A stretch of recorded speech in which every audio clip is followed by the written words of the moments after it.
graphic nature of this program, viewer discretion is advised. You know, I've been from one side of this fandom to the other. In all that time, I have seen a lot of things. Above all that, there is one thing I am absolutely certain of. I am the villain of this story. You know what time it is, Valhalla?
Greetings, one and all, and welcome to Mornings of Mischief. And oh my god, I still have the Loki, the infinitely bat-nipped name. How do I've got to change it. Good morning, everyone. How are you all doing? And a big good morning to OG Star Wars. How are you doing this morning? It is West Coast time where you're at. I'm so sorry. No, that's okay. And I'm doing great. I just asked everybody in the chat what they have in their mug. And, you know, like my coffee chat, you know, in recognition of my morning coffee chat I do Thursday morning, tomorrow morning. And good morning, everybody. Good morning, chat. And I'm happy to be here. Thank you. Thank you for being here. Thank you for getting up. I know, you know, it's West Coast time where you're at. And, you know, that makes it 6 a.m. And I know it can be difficult to get up that early, especially for a show, and get ready and answer questions. And there are going to be questions because this is Women of the Fandom, and we want to know all about what got you into the fandom. But really quickly, let me say hello to my chat. Good morning to Purple Valkyrie, Daryl the Derelict, Soul Assassin, Darth Aster, Keely Chow, Roll Tide, Keely, Roll Tide, Dadman Walking 55. Good morning, Dadman. Mark the Infinitely Tired, and Chris Persia, the Bash Brother Wrench Crew is here. Good morning to my wrenches. Soul Assassin, Project Storytime, Daryl the Derelict. How are you gentlemen doing this morning? Snortapoopas Cuber, good morning. Good morning. Hello, Snortapoopas Cuber, the coolest polar bear in chat. Apollome's Minion, good morning. Dean Krantz, Luis Sparrow, good morning. DJ Ronnie G, how are you doing this morning? And anybody else, I hope I didn't miss anyone. Arwen, the lady Arwen Avalon, good morning, Arwen. Pat S., how are you doing? I don't see Psychodorf in there, but if you're out there listening, Psychodorf, good morning to Psychodorf 9 and Lord Thoth. Good morning, everybody. I hope you guys are having a great morning. But our guest of honor this morning is OG Star Wars. How are you doing this morning? I am waking up, but I'm doing pleasant. Yes. I'm like, oh, he's got some great energy. He's just so energized. I'm like, it's too early for this, but I'm good. Some people have asked, how do you have so much energy in the morning? And I said, I don't know. I'm just a crazy bastard. You're a couple hours ahead of me, so you already had your chance to wake and get yourself pumped. I'm like coming out of bed. I'm still in my pajamas, everybody. That's why I'm not on camera. So, well, I'm still in my pajamas too. Just don't tell anybody. Shh, don't let anybody know. I'll keep that a secret then. I've got my lemon tea here, and I'm in my pajamas, and Yeah, I Uh-huh. don't know how I have the energy. I just do. I don't know how it Yeah, I get works. it. I get it. I'm usually all pumped up and energetic right now. It's just like I said, I'm not. It's not common for me to wake up at 6 o'clock in the morning for an interview, but I'm here and I'm honored to be here. Thank you.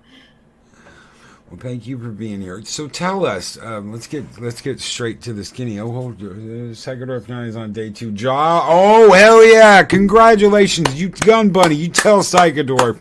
Congratulations on that new job. Hell yeah. Hmm. He's gonna be so much happier. So, OG, what got you into your first fandom? What was it that pulled you into your first IP? The first thing you were like, oh my god, I love this.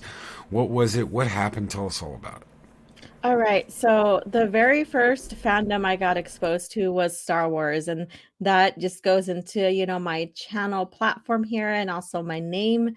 Um, I Oh, geez, I'm probably gonna age myself in front of everybody, but my first movie when it came out was Empire Strikes Back, and we seen it at a drive-in. And so before, and it was my grandmother. I was raised by my grandmother and my aunt. So all women, mind you, there was this rumor at once upon a time that women couldn't get into Star Wars because there was no female relatable characters, right?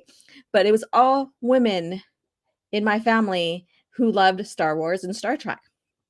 Half of the family Star Trek and the other half Star Wars. And so we were taken to the drive-in theater, which is not common anymore. And but before we did to go see Empire Strikes Back, my aunt put on the VHS of Star Wars, now called A New Hope, for us to get caught up into, the lore of things. And I was little, and then the minute I seen, both of them, the first one and then Empire Strikes Back, I was just so intrigued with, what's Luke going to do, and, what are they going to do to find Han and all of that. And that's where my interest just started taking off with that.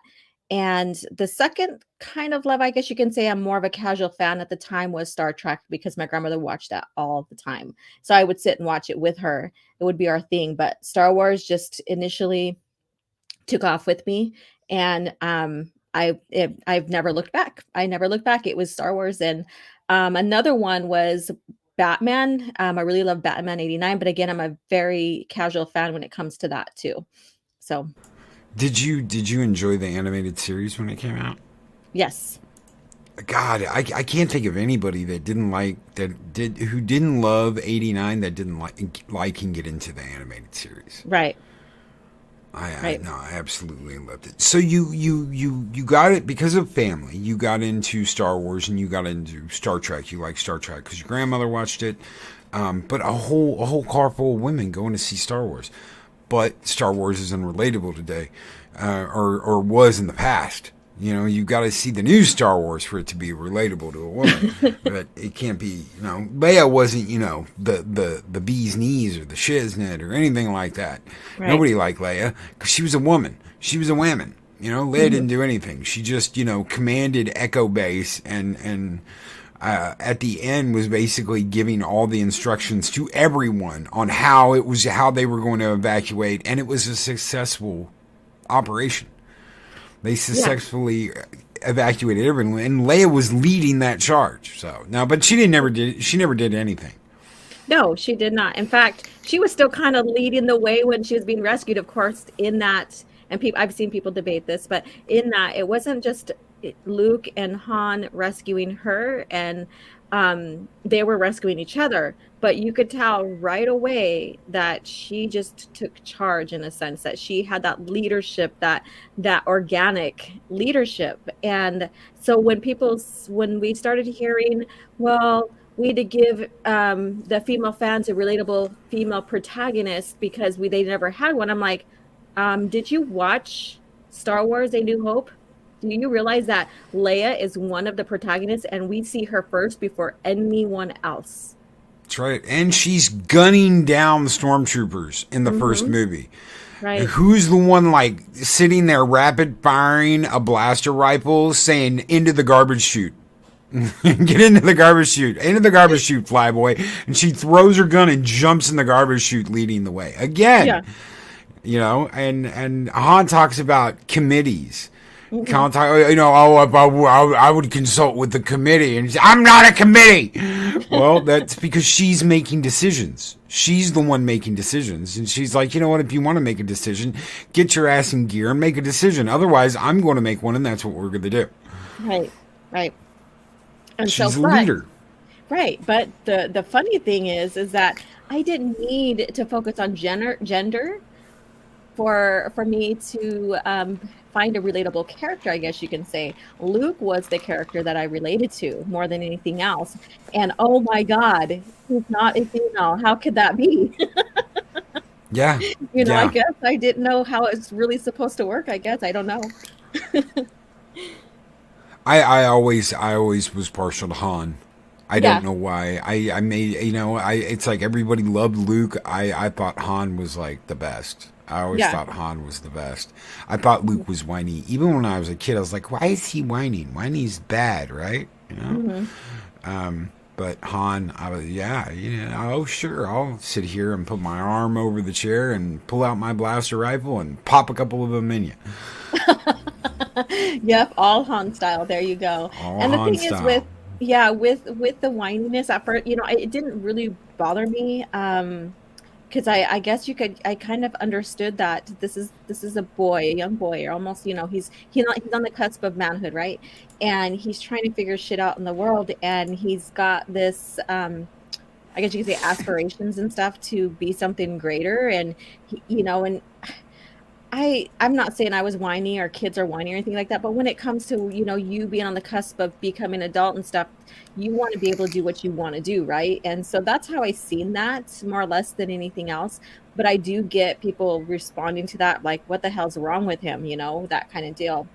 But we do see him, and even with Han, and I've talked about this before or spoken about it, is that each one of the three protagonists has their own hero's journey. Luke's the classic one.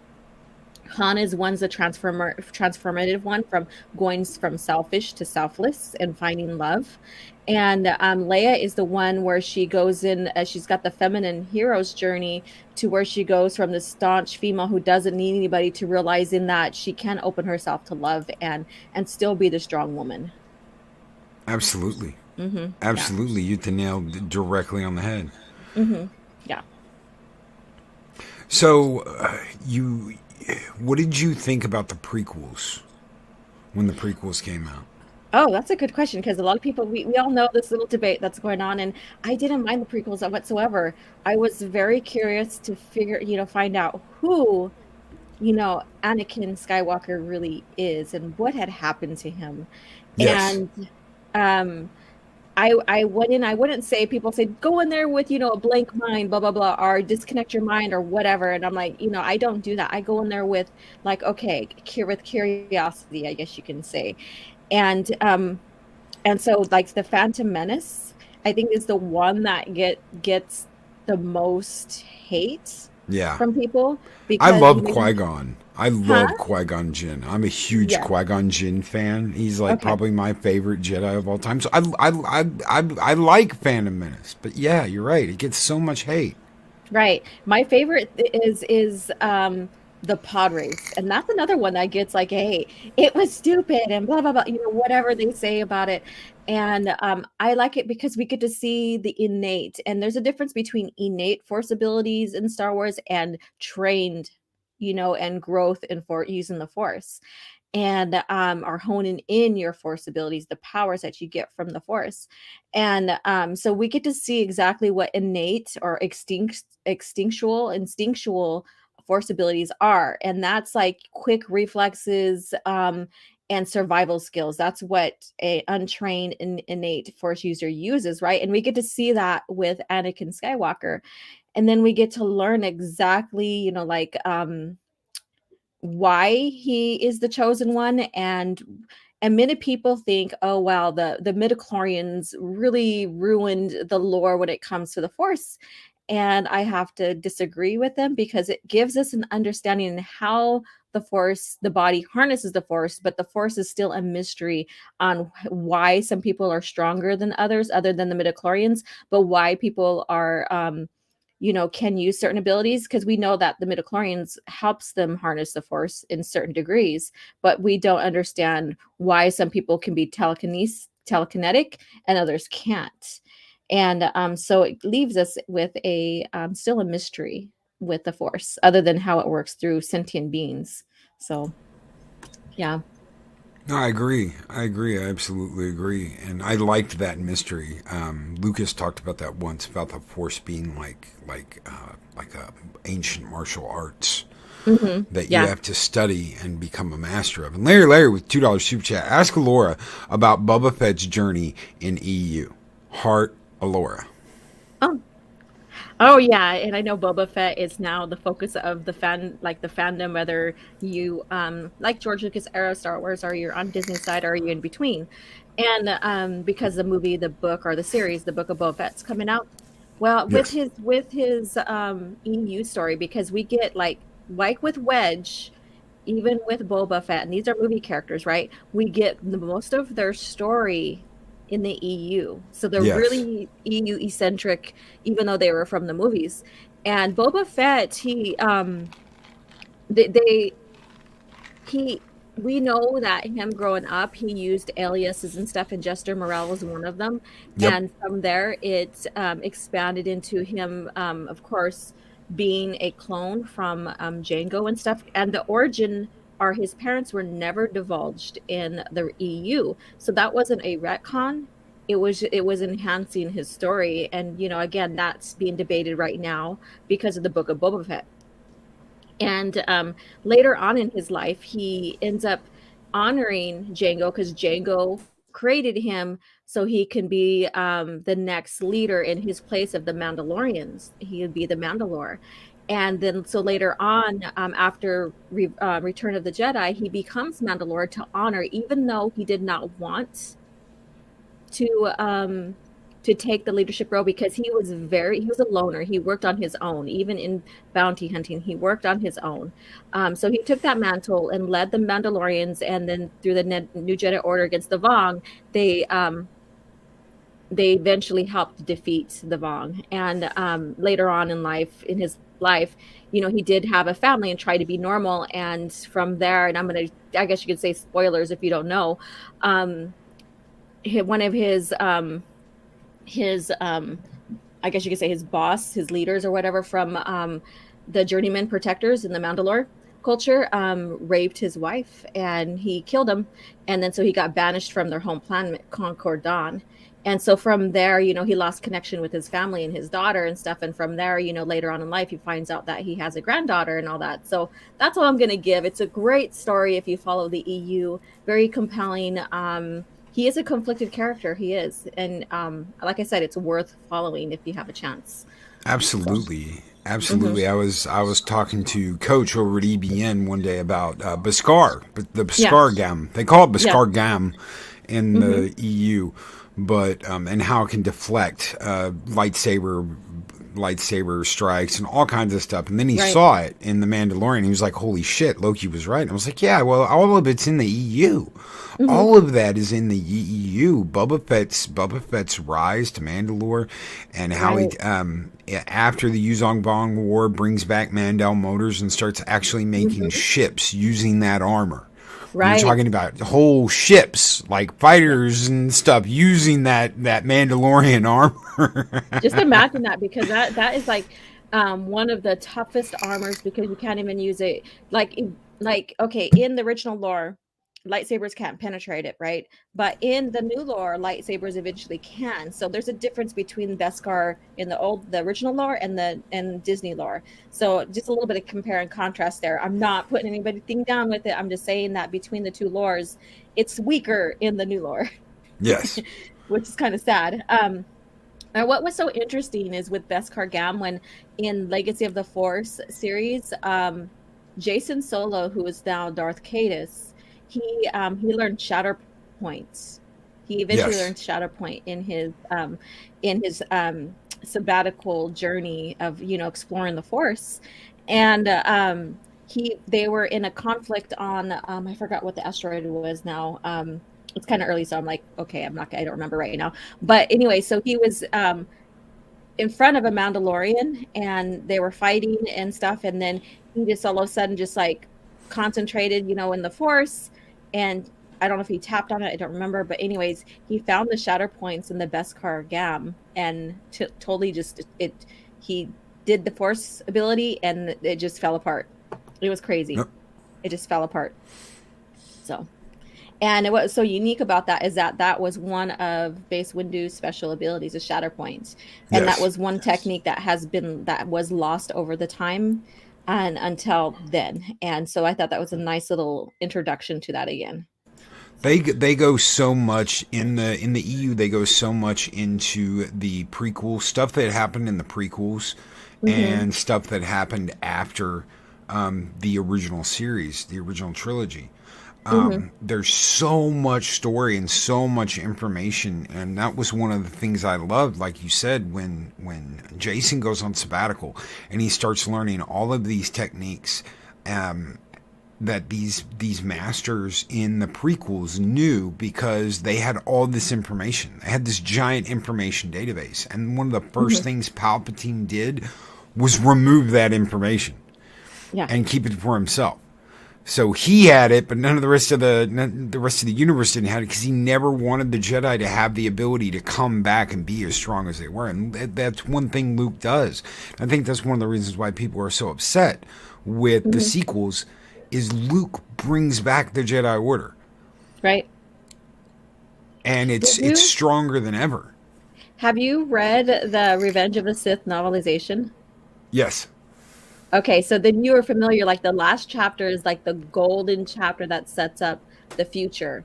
And we see Yoda, and he's like, I failed to advance the Jedi. The Sith evolved, but I was training the Jedi for the Sith that were from 1,000 years ago. So he realizes, like, he made the Jedi stagnant versus how the Sith advanced and studied them, and then, then he started thinking about Luke and even Leia. And he's like, they will, or, Luke and then Leia, they will be responsible for creating the new Jedi Order, which will be in a different perspective and a different dynamics than what we have now, because it'll be progressed, I guess you can say. And so that just brought chills. I was like, wow, and that's Matthew Stover. He did meet with George Lucas to write that novel. Like, he literally sat down with him at Skywalker Ranch to get that novel written. And so, he sat down and asked George, what do you want? Should we include about the Force, the characters, blah, blah, blah. And so they had a nice, time working with each other, creating that novel. So just a little bit of history there. The people that wrote a lot of the EU, it's amazing how much they got right versus how much Disney is getting wrong. And yeah, the fact that you had those writers literally carrying the universe for us. They carried the universe on their backs. There was stuff that George, he was like, no, do it or don't do it. I mean, George had final say in a lot of stuff, but like the marriage thing, the marriage of Luke and Mara Jade, that's not what Jedi were supposed to do. But you also have Anakin in the prequel saying, we are encouraged to love. Jedi are encouraged to love. Jedi are encouraged to have that connection, yet they're not supposed to get married. And Luke didn't agree with that. And even after Luke found out, oh, well, look, Jedi aren't supposed to get married. Jedi aren't supposed to have an attachment like that. He said, no, we're going to do it a different way. We're going to do it a better way. Yeah. And thank you so very much, Mexican Iron Man, for that cup of coffee from the pair for $3.99. You rock, sir. Thank you so very much for that. Yeah. And with attachment, I think that was one of the Jedi's downfall, because it was almost like a dogmatic view of attachment. And then we started seeing Anakin break that cycle, in a sense. Like, he's like, we are encouraged to love, but we just can't possess people. And by possess, meaning that, like, take control of someone's life, really. And so when we get to Luke Skywalker, he's like, you guys, you can have families and stuff. Yes, the Jedi orders first when we need you and stuff. So you're going to have to sacrifice your time with them. And then also that, that, if someone dies, he encouraged them to, to let, grieve and give yourself time to grieve and then let go, because they are now one with the Force. And I think because Force ghosts weren't, the lore and the use of the Force ability to become Force ghost wasn't a, practice until Qui-Gon towards the end of the prequel trilogy. I think that helped Luke, because he knew now and he trained his Jedi that way in the Force ghost abilities and stuff. I think that helped them to not be attached, because then they knew that the person will still be with them in the Force, and that, they may see him again. And I think that helped out with the attachment part as well. And I am just reviewing, because I'm doing EU shorts, and so I'm reviewing Fury from Legacy of the Force. And I did record the clip, and it's going to go up sometime today. And it's about Luke after his wife passed away, and he is suffering with attachment, and his son basically snaps him out of that. And so it's a great clip to kind of go back and listen to or reread in the book about exactly what attachment meant, and how it affected people, and for like Jedi and stuff like that. So that should be going up later on today. Okay, so I've got to ask you this question. Okay. Because I know where I was, I know what I was doing. I'm sitting there and I'm reading this book, and guys, it's a minor, tiny little spoiler. So if you're out there and you're reading the EU, and I know you'll know what I'm talking about when I say this. Everyone felt it. Every Jedi felt it when Luke's light blinked out and Leia's like, he's gone. Yes. I mean, tears were rolling. I was like, no! And I threw the book across the room. And I sat there for a minute. I was like, there's no way they're going to do this. And I go over there and I pick the book back up and I keep reading. And of course they didn't kill him. Yeah. They didn't kill him. It was a trick. It was a trick to trick the Sith. Luke's son had taught him how to make himself small in the Force. Right. Size does not matter. Yeah, so size matter not. Yeah. He winks himself out, basically, and Leia feels it, and she looks at Han, and she's like, he's gone, and tears are running down her face, and tears are running down my face, and I'm like, no!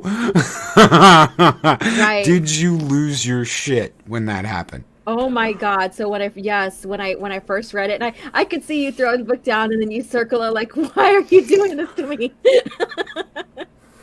But I was like, at first I was in disbelief, but then I know that, Star Wars, the EU, especially the New Jedi Order and other books, no one was safe from death, right?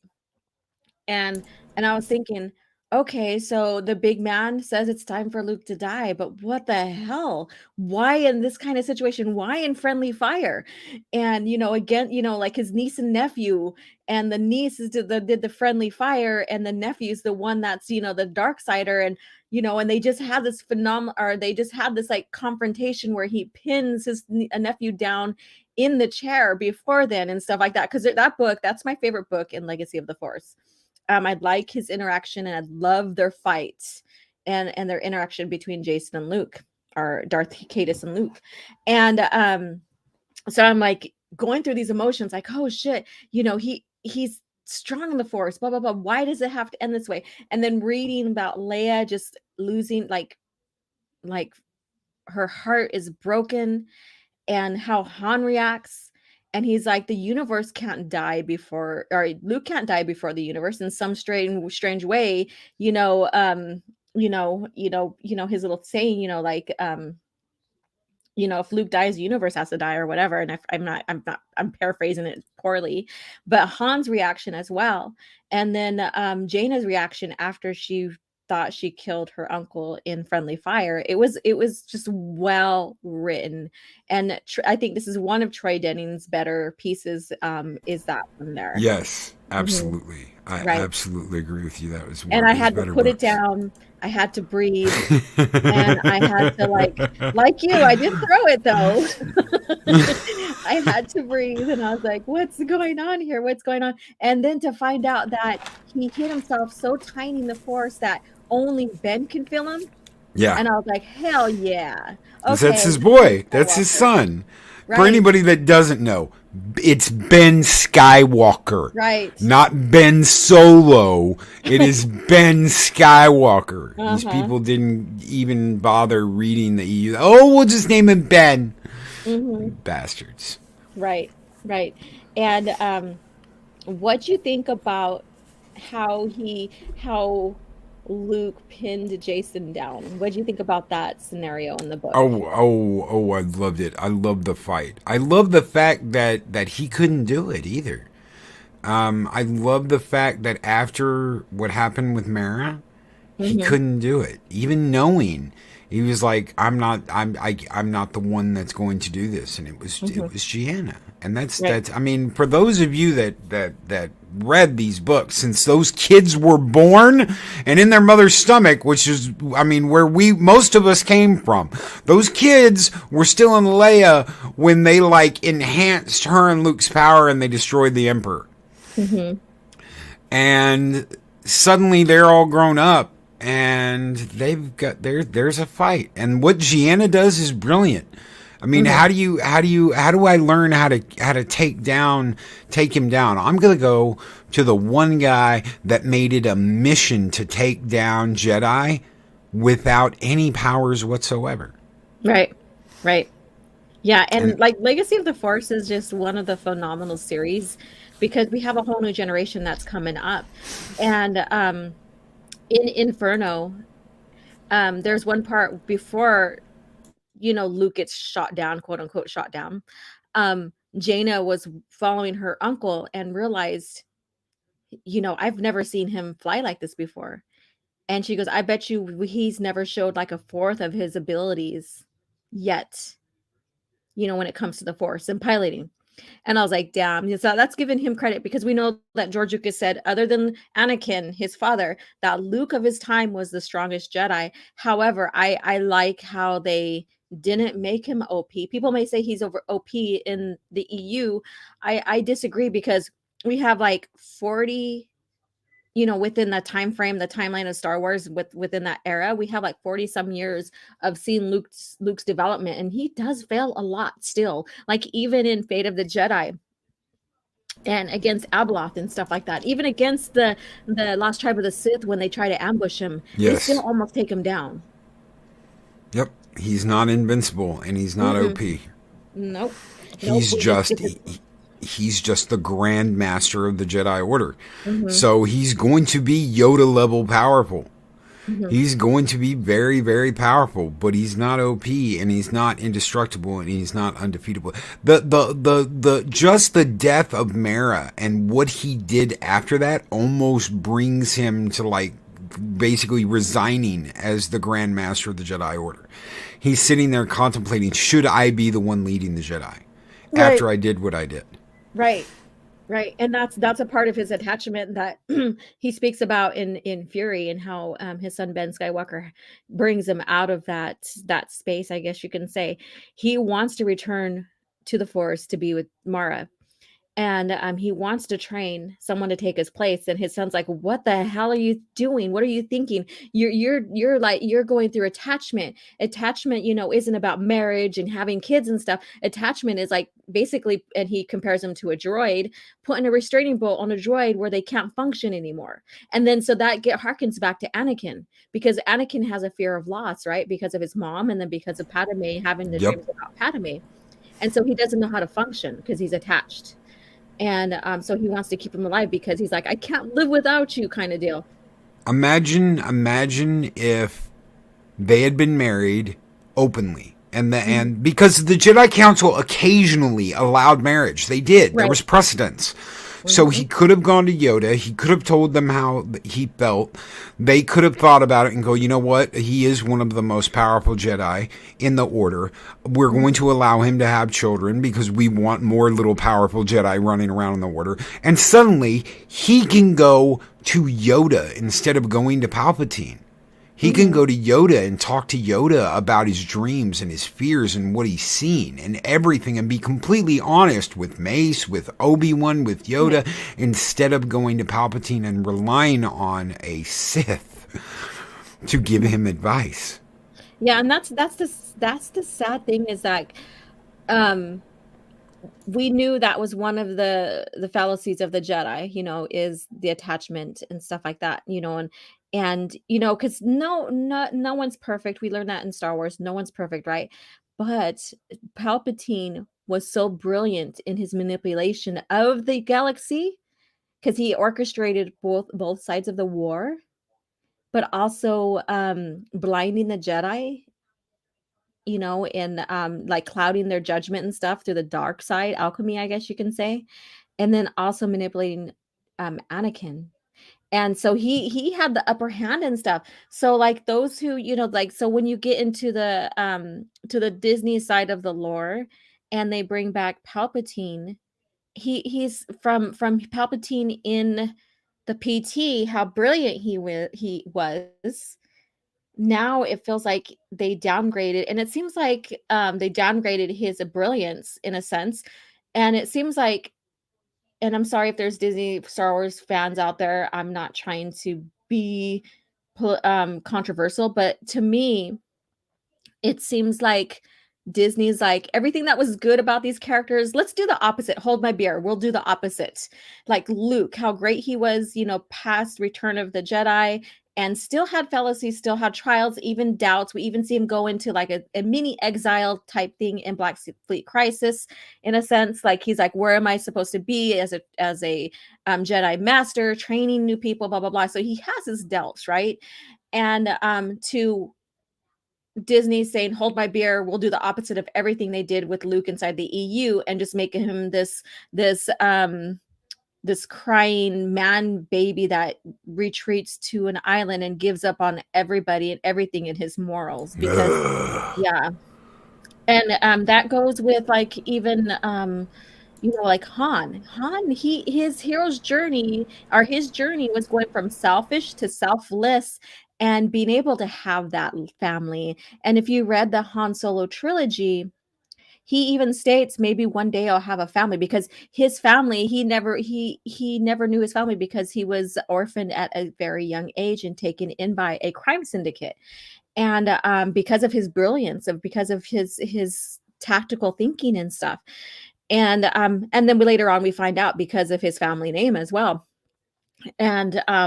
And then so he contemplates, I never had a family. Maybe in the future I'll have my own family, my own wife and kids. And so he really thinks about that in the Han Solo trilogy. And then later on, after Return of the Jedi, he gets it. And family is everything, friends, everything. And to him, to now Disney, Star Wars, basically making him regress back into his old scoundrel ways before A New Hope. Well, they even gave him a wife.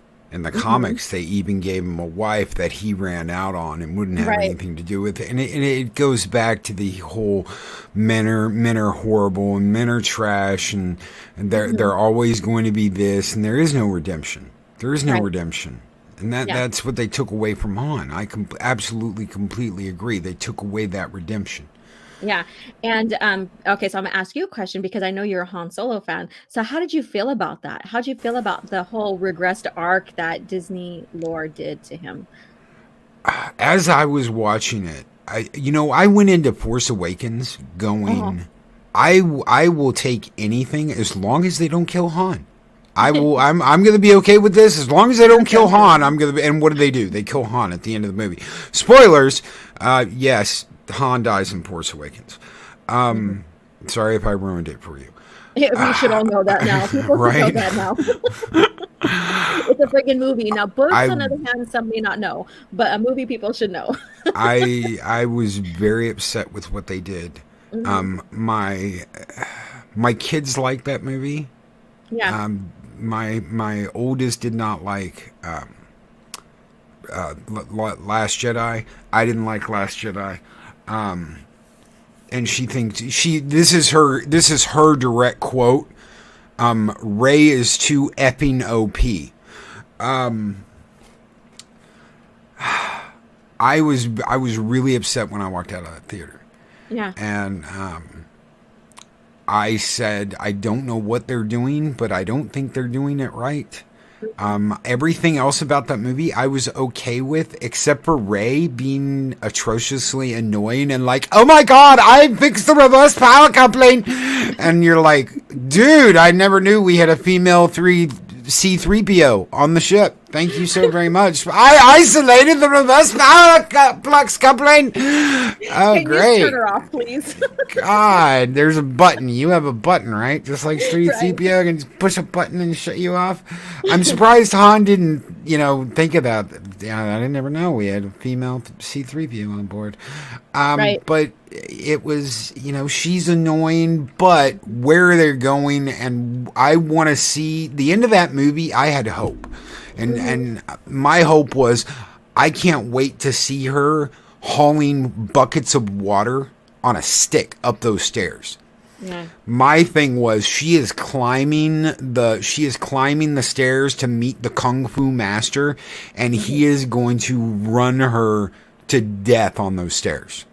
I want to see her, I want to see the training. I want the training montage. I want him on her back going, you must unlearn what you have learned. That's what I wanted, and that's what I thought we were going to get, and we didn't get it. Right. So it was like, I've lost my connection. I've lost my biggest connection to Star Wars, but there's hope, because here's this Jedi Master that she meets. And remember, when she sees him, he's got these clean, perfect Jedi robes on. Mm-hmm. And then he walks into a hut, takes all that off, and puts on the hobo outfit. And you're like, what in the shit just happened? Right, and that's how she meets him too. Like, he's on the edge right there, right? And he's like wearing all this Jedi, robes, and then all of a sudden we find out that he wants a Jedi to end, and we're like, why are you wearing all this shit if you don't even want to be a Jedi? It made absolutely no sense. And when shit does that, you get shit striking back at you. And what did the Gerber baby do? He put up little Post-it notes that said, your theory sucks. and suddenly fans were being treated like shit, and Hollywood was like, yay, we get to treat our fans like shit. We waited so long, and you motherfuckers. Right. I hated it. It was like, okay, you made some mistakes with this movie, but then you killed Han. You sorry sons of bitches. And for what? And it really didn't make sense. It's like I'm going to talk about characters, not the actors, because some people can't, disassociate the characters from the actors. Yes. If they would have written Kylo Ren, or AKA Ben Solo, better and did his arc better, people probably would be interested in the story. I think that was too quick for the killing of Han Solo, or his sacrifice for the dark side, I guess you could say. But and then also with Finn, Finn was one that had potential. Everybody had potential except for Rey, the protagonist in the show. Could you imagine a special forces type Finn, a special, like stormtrooper special forces, a badass sniper, whatever, right? Instead of the guy who cleaned out the garbage disposal. I know, right? And then, so he was hearkened to like how Kyle Katarn was in the original lore. Kyle Katarn basically went in to, train in the Imperial Navy and all that. And he eventually got out of that because of the realization that of what they did with his father and all that. And I'm not going to try to spoil too much of that.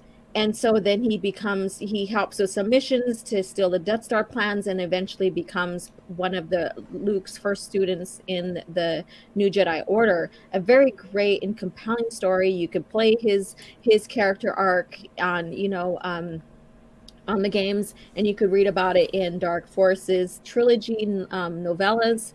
And he's kind of featured a little tiny bit in New Jedi Order, but they didn't expand on him much. And we discussed this like when I had Abu Nas Talking EU, and they were going to get ready for more games featuring Kyle Katarn, and then also usually when they have the games, they usually have novels come out to, to Yes. insert the canon portion of the games. And so just imagine that, getting Kyle Katarn, like someone that Finn probably was being mirrored after, but getting that, trained force or trained stormtrooper person who deflects and becomes a Jedi, getting that kind of badass story. And it was flushed down the toilet. Both of them, really both of them, because we didn't get expansion of Kyle Katarn, and he is in Legacy of the Force, and he, in fact, Fury is one of the missions where he gets severely injured by Darth Caedus. It's a great story. Yeah. So, and then what I was going to say with Rey and her in The Force Awakens is her mind trick, using the mind trick. And that's what really disappointed me with the lore, because in the new Disney lore, because one has to extensively train to use that ability. It's not something that's innate at all. It's not an innate Force user ability. We even see Luke struggle with it, after. And then I'm reading the Young Jedi Knights young readers or young adults novels again, because I'm going to do reviews on them. And Jaina tries, and she's like 14 in this series. Jaina and Jason are 14 in the series, I believe. And she tries to use a mind trick against someone that's that basically, spoilers, kidnaps them or holds them hostage or whatever. And she fails. Yeah. She fails. Well, and, Luke had been training. Believable. Luke had been training for a year between Star Wars and Empire Strikes Back, and could barely pull a lightsaber. He had so much trouble pulling that lightsaber to him in the cave with the monster, with the snow monster. He had to shut everything down and concentrate to pull that lightsaber just a couple of inches into his hand. Right. And then so we got a movie, movie relatable, like struggle to use the Force as well, and that's with Luke and stuff. And then we get to the PT and we learn that training has to be done, that you have to get training to hone in on your Force abilities and grow stronger, right? And then all of a sudden we get this suspension of, like we lose suspension of disbelief or whatever, however which way it goes. I'm sorry if I praise that wrong, but we get taken out of the moment when we see Rey all of a sudden connecting to the Force and doing a mind trick, and we're like, that's not how the Force works. That's not how it works. You have to have training. What happened here? So now we have to believe that training, basically no one needs training, and that the old order and the new one that Luke's trying to put together in their lore, that really they don't really need to do that. They just can just touch hands or just download Force abilities from each other. I don't know how they're going with that, but it just mucks up everything that was done before. Remind me, was it Corran Horn that could touch an object and like read its history in the Force? No, it's Quinlan Vos. Okay, so Quinlan Vos. See, I can never remember which one of them. When Rey touches the lightsaber, the Skywalker lightsaber, I genuinely thought that's the ability that she had. This she was getting all this information from this lightsaber, and it's untapped. She can't focus it. She can't control it. She just touched it, and it gave her all this information, and that's why you've got all of that happening all at once to her.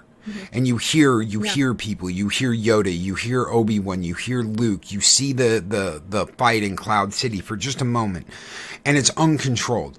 I honestly thought that's what they were going to give her, the ability to touch an object and absorb the information from it, see who held it, And I thought that was going to be bitching. I was like, man, okay, I know about this from the EU. This is so good. This is going to be great. And they fucked it up. They really screwed it up, and they just went nowhere. Right. How many paths in the sequels just went nowhere? Right. The thing with Quinlan Vos is that it wasn't just a Force ability. The Force enhanced it. It was he's Kifu, and so it's psychometric. That's right. Yeah, psychometry related to their species. But because he had the Force, it enhanced that ability. See, I totally forgot about that. Yeah. Space horses, Loki. Yes. That's what's important, is space horses riding on a Star Destroyer. Roll to port. So all the captain had to say, excuse me, Lieutenant, please roll the ship to port. Yes, sir! And they roll the ship to port, and everyone falls off the ship. That would have been epic. I would laugh like, ah, you guys are idiots. You should know better. And you know what? They're up in atmosphere. And as you get like, okay, so I'm gonna base this on reality. And we know that like a lot of atmospheres like in Star Wars are almost similar to ours. Some of them are different, slightly different because of gravity and stuff we learn. But they were up in high atmosphere, right? So how in the hell do they not need breathers?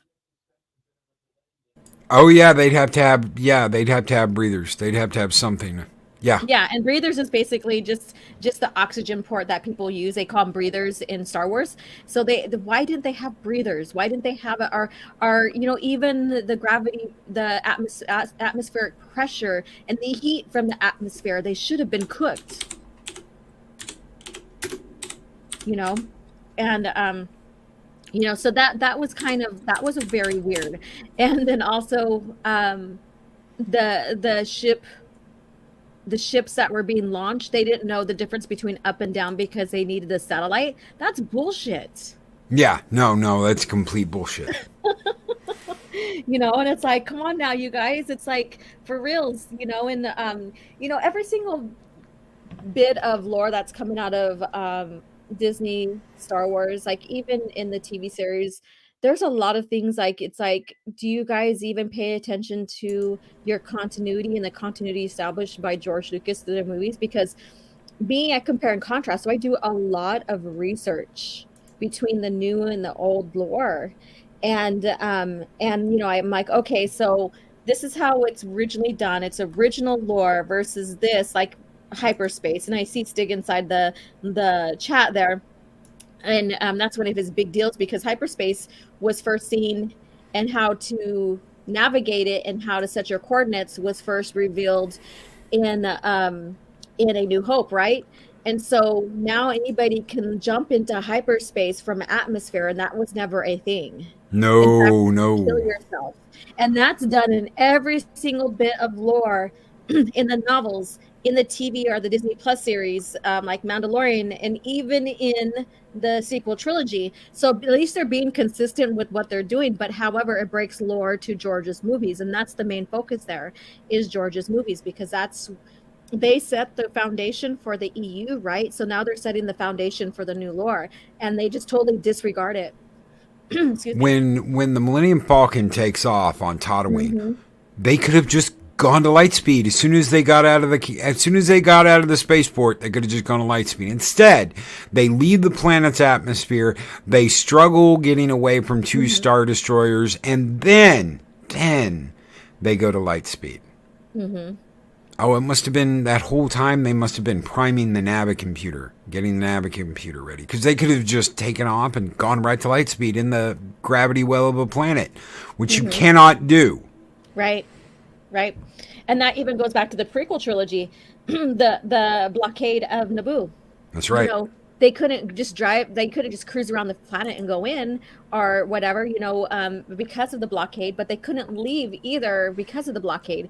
And so because there's hyperspace lanes, and that did exist in the lore, it's certain navigational like lanes that were charted out so that you didn't fly through a star and kill yourself, or you didn't fly through hyperspace, hyperspeed through, asteroids and end up killing yourself, or through a planet or whatever.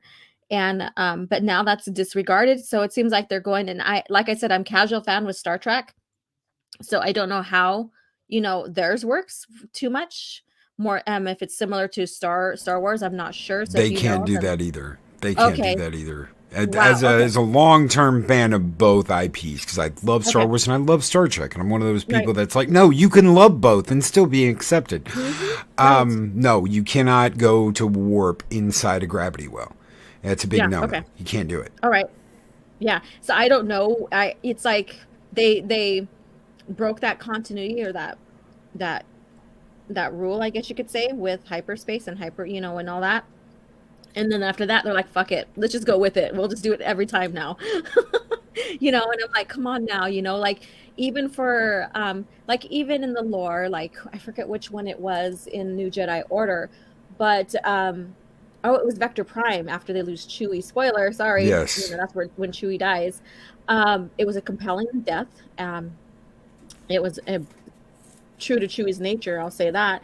But Anakin Solo was, his father was hit and stricken so hard, and people are like, I want my characters to be relatable, right? I want them to be relatable. Well, if you have not read Vector Prime, then you would not understand that how much Han Solo was relatable, because he totally, like, he lost his first true friend other than Duwala, who raised him. He lost Chewie, and how he acts after that was, what it made sense in for Han's character.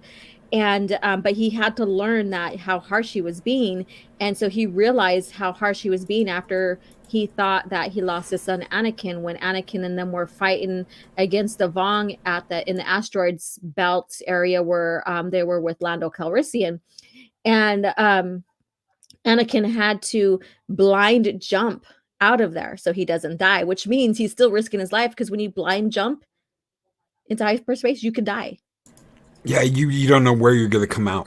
Right. You don't know where Basically, you're going it's to a come out, blind if jump. you're even going to survive it, because you're blind jumping and, Yep. and stuff. And so Han's like, oh my God, I think we lost our son.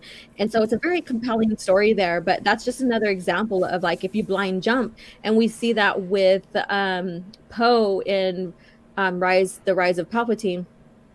And he's blind jumping into atmospheres, like into cities Yeah, on the no. planets where he should have had been, like, already splashed against a building or something, because of how fast hyperdrive and how fast hyperspace speed is.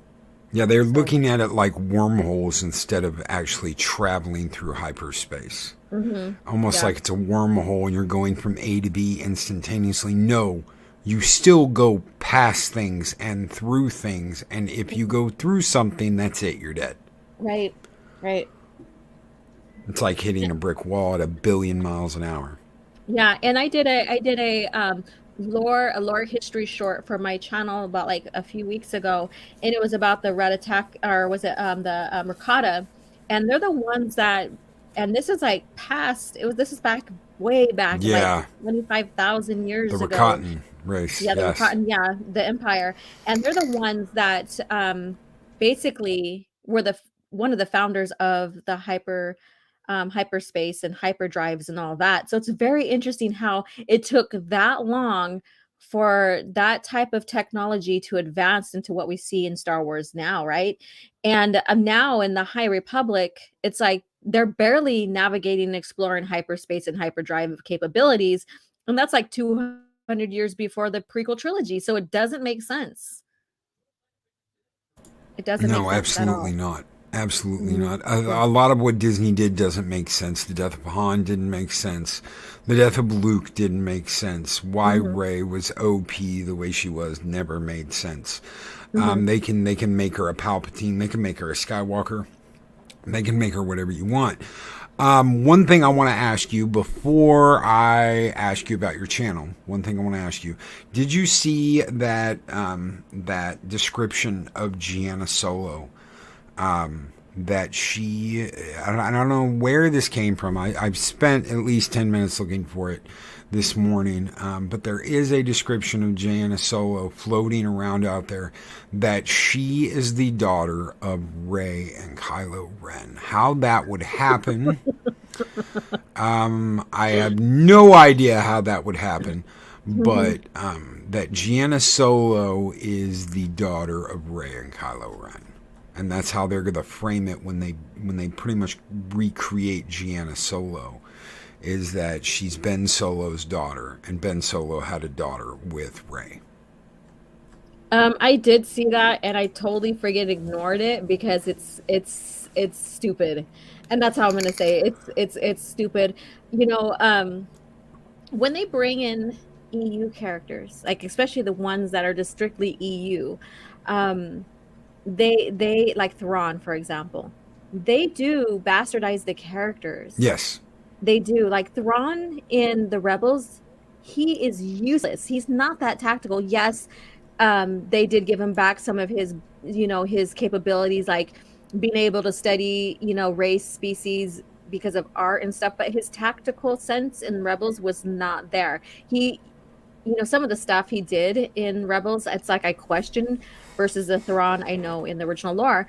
And Thrawn in the original lore, or in the new lore, he comes from a different planet. His real name is not really Thrawn. It's something else until he gets adopted and all that. So they totally Mithral switched the lore up. Naruto. Yeah, Mithral Nithron. Naruto. Yeah, so Yes. he's not originally Mithron Naruto. He is something else. What's my alarm? Like, it's telling me to wake up. I forgot I got it set. Sorry, but I'm awake. And so basically, his character is not the same. Mind you, I get that they don't want him to be exactly the same. But the thing is, if you're going to bring a character in from the EU, why don't you just make your own brand new character? Maybe do a new Chiss, and bring him in, and maybe not make him exactly like Thrawn, but maybe hearken to the species of how brilliant they are, because the Chiss are very brilliant. Well, having Timothy Zahn rewrite his backstory, I was like so excited. I was like, oh my God, we're going to get new Thrawn books.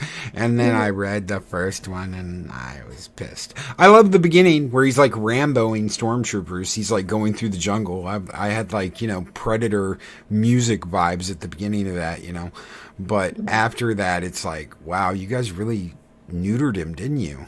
Right. Even the people in the Imperial Navy are like, an alien. Look at you. The silly alien thinks he can come and play with Star Destroyers. And I'm like, guys, do you have any idea? No. Right. And, Palpatine knew Thrawn's brilliance. Yep. But he also knew the capability, and he also knew his xenophobic, I guess you could say, and the Empire's xenophobic against non-human species, even though he's near human or whatever. And so, to keep him as Grand Admiral and stuff, it made it look like he failed in a sense and put him in exile into the unknown regions, which wasn't the case. It was a secret mission that Palpatine gave him, which kind of served to Palpatine very well after his fall, right? Because he comes back and with a vengeance, like, we need to restore, the Empire, and I'm going to take lead and control. And he does give Luke, Leia, and Han, and like even Mon Mothman and them, a lot of struggle, like even putting like the cloaked asteroids around Coruscant to keep them at bay, and all of that. And so that's a compelling story. And that usually they say you can't catch lightning in a bottle twice. And that's true with Timothy Zahn. He did not catch lightning in a bottle twice with his character Thrawn. He did not. So he's still written him good because he knows the character, but original character hands down is far more superior. That's my opinion. You probably will agree with me, like, we didn't get much of Thrawn, right? And he did die. I think his death was compelling because it went back into his tactics of, looking at art and figuring out species per their art and all this other stuff, right? With his Nogri,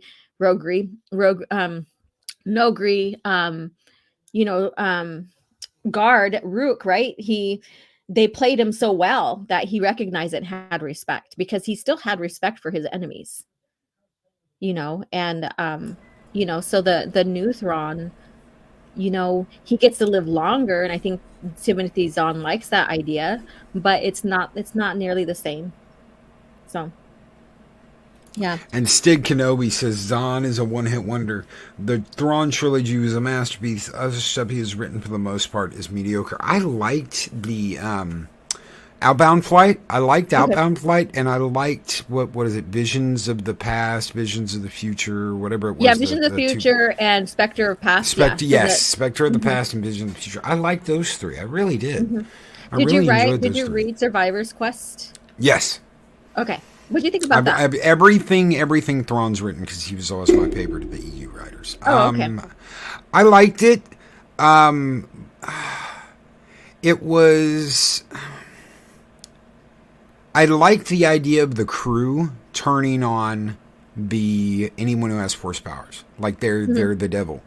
I liked that. I mean, you basically. What happened? Yeah, because of what happened, you've got crew that are very anti-force, and anyone that displays those powers needs to be locked up, and you throw the key away. Right. I could see that. That's a realistic after effect of what happened in Outbound Flight. Yeah. I agree. And I wish they don't have it on Audible, but I wish they had Survivor's Quest on Audible, like unabridged, Yes. because there's so much backstory. And the thing is, and I said this, I spoken about this, I forgot which stream it was, but Thrawn or Zahn was good at referencing mostly all of his works in the EU, right? Not as much as other people's work. And what I'll get an example was when he wrote Heir to the Empire. We Yes. also had Dark Empire coming out, right? So he Yeah. doesn't play well with others. He did not like the direction Dark Empire was going, even though it was sanctioned by George Lucas himself. He's like, go ahead, bring Palpatine back as a clone, blah, blah, blah, blah. And so, we learned that Zahn, there we go, doesn't play well with other authors. He does write strong stories, or he is a good writer, right? And he references his stuff more or less, and he keeps the stories going. So we have like Outbound Flight, prequel trilogy, like near prequel trilogy era time frame, and then we get into Thrawn trilogy, and then the duology, and then we have Survivor's Quest and stuff. And you can read all of those without even having to read anything else. Yeah, you can read those, and and you understand could just everything. you could just go with what Thrawn's writing, and or Zahn. God, what Zahn is writing, Thrawn, I can do and that just too. It's like- if you like him, just stick with him. If you want to read everybody else's stuff, and like you said, I always wondered why you didn't see him doing like stuff in Legacy of the Force or the Bong War or anything like that. And you're right. He wants to do his own thing, and he wants to do his own thing in his own playground. And yes, there are people that are in a lot of stuff, but he's going to write his main stuff about his characters. And Mara Jade is one of his characters. He created Mara Jade. So, and I like her books as well. The book we've got with the Rogue Stormtroopers that she's in, I love that fucking book. I can't remember which one of it was called. Allegiance, yes. God, I love that fucking book. When the Stormtroopers are going into that police station and they're like, no, we're going to go in like fucking bosses and we're going to rain down fire. I'm just like, yeah! Badass elite Stormtroopers that actually can hit the broadside of a barn for once. Yeah. So he's written Scoundrels and Allegiance too as well. And but yeah, so he's one of those that he's better off not being in a series and collaborating with others. That's my conclusion to that. Because like I was reading at the end of Inferno in the Legacy of the Force series, there's a commentary of the the authors that are writing in that series. So they had a question interview with them, and so it breaks down like how did they work together, who's responsible for the collaboration, and blah blah blah. So it's a very in-depth like little interview at the end of that novel there. And so it's like Karen Travis, Troy Denning, and Aaron Alston, and so they give their experience on working with Lucasfilm Licensing, Sue Bertoni, and then also their publishers and stuff, on how the structure was laid out for the series, and how what was expected of the continuity and each other, and how they worked with each other. So it's a really great interview to read at the end of the book. It gives people perspective of like how they have to treat the movie canon character versus the EU canon characters as well, and then also their perspective on like the Jedi and the Force. And there's a little thing about Karen Travis. She likes to show ordinary people's in the galaxy far, far away, their view of the Jedi versus like those who are around Jedi all the time. So that's a great perspective that Karen Travis has, and I respect that, because she is the one who created the Mandalorian culture, right? And she's also the one that really delved into the clone troopers as well. And so she gives their perspective against the on the Jedi. And some people don't like her perspective that she gives her characters of the Jedi. They call her anti-Jedi. But I think that expands the galaxy even more, because not everybody's gonna be in favor of the Jedi, even if they're on the same side. That's true. That's true. Mhm. And I want to thank Snowdub Live. Thank you for the $2 super chat. He says, America, Skull and Tuck and Roll. Thank you so very much, Snowdub Live, for that $2 super chat. Well, I'm going to ask you one last question before I throw some promos out for your channel. Okay.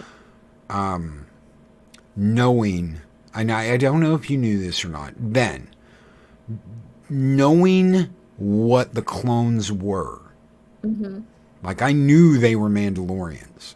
So I know these clones, these are some Jedi killing sons of bitches. Right. Seeing that in episode 2 and explaining that to my friends and being like, no, you don't understand.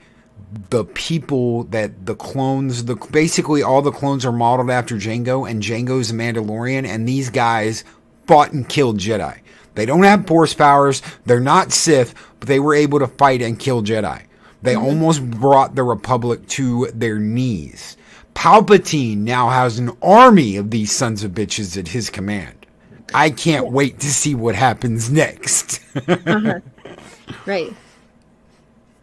What did you think of the fact that they did that? I mean, it's insane that they actually did that. I think it fits because they it when you get into the EU lore, Palpatine's the one that first looks into making a clone army. And he, of course, we know this basically the whole premise of his thing is revenge of the Sith, is getting revenge and the Sith rising again, right? And then later we find out that it's that we later know what has happened and how it conspires and stuff. And again, like I said, it goes back to Palpatine's brilliance of being in control of both sides of the war. Palpatine, his normal persona, I guess you can say, in charge of the clone army, and then his Sith persona being in charge of the separatists and and all that, the Confederate. And so with that, and as we got into the lore and reading into lore and learning much more about the clones and why Jango was made or recruited to be cloned after, it makes sense. Because when you get into Order 66, these people have to be brutal. These people have to be able to stand up against the Jedi just in case. And so having Jango come in, and then like him bringing in some Mandalorian trainers for like especially his ARC troopers and them and stuff like that, it made a lot of sense, because then they're learning Mandalorian ways, and they're learning how to fight as such. And then of course the genetic restructure that they did to make them obey without question was an amazing thing too. And Soul Assassin says, ask Alora about the chip that'll trigger her, basically. And the thing is like the chip was never intended for for that. That was something that was brought in later. And so when you watch Attack of the Clone, she says that they are genetically altered, but there's no indication of any kind of chip whatsoever. And even George Lucas even said in an interview that the chip wasn't a factor whatsoever, and they were going to try to figure out how to get out of that situation. So that, I thought that was interesting. But now then the company is sold, and so now the chip is a thing, which Disney still stood with and stuff. So it's very interesting. I've got a couple of super chats to get to real quick. Dead Man Walking 55 with $1.99 said, fascinating discussion. Love your channel. Yes. Hello. And Lady Miss with $5 super chat says, great women of the Fandom show, Loki and OG Star Wars. Thoroughly enjoyed this stream with you. Thank you so very much, Lady Miss. Thank you all, every one of you that have sent in a super chat this morning. You guys keep the fires of Valhalla burning bright, and I'm going to throw you all $1 this morning. Skol!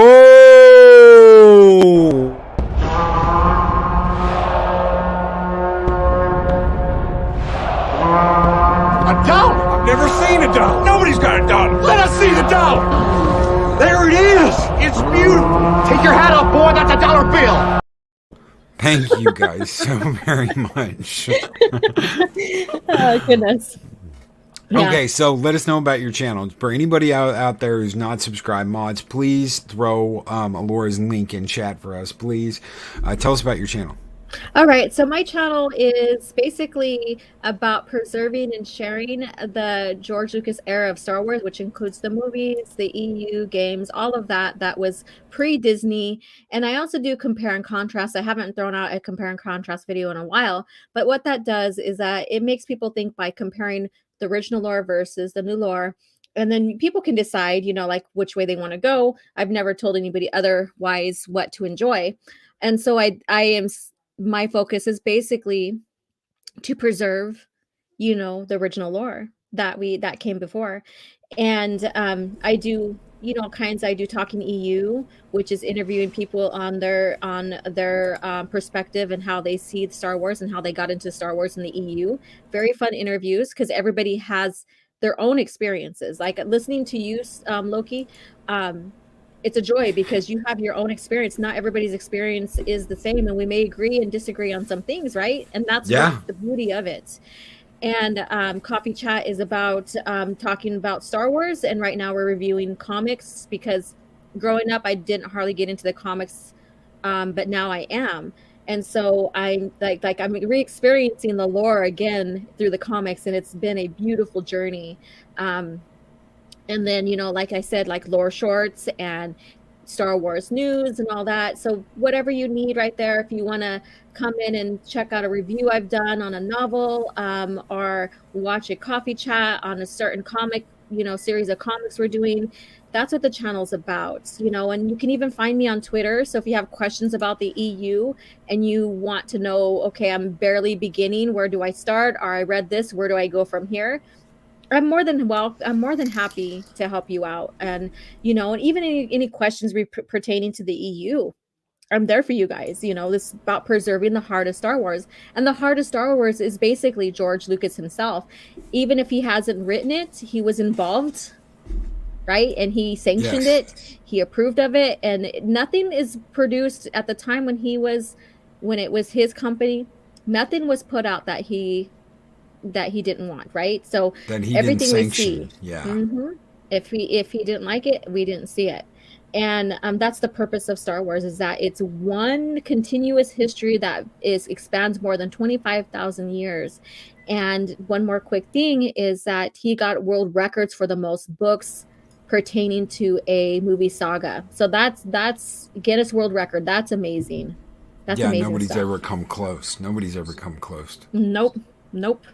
He may not have written them, but his company is under him, and that's what they did. And it's amazing. It's amazing how well they kept things going.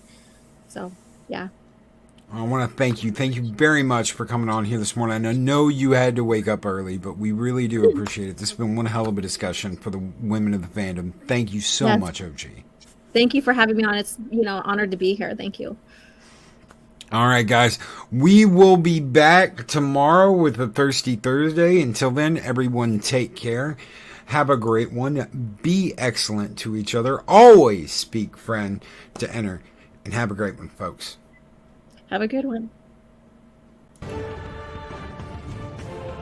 These videos are tremendous. Like, comment, and subscribe, and hammer that notification bell.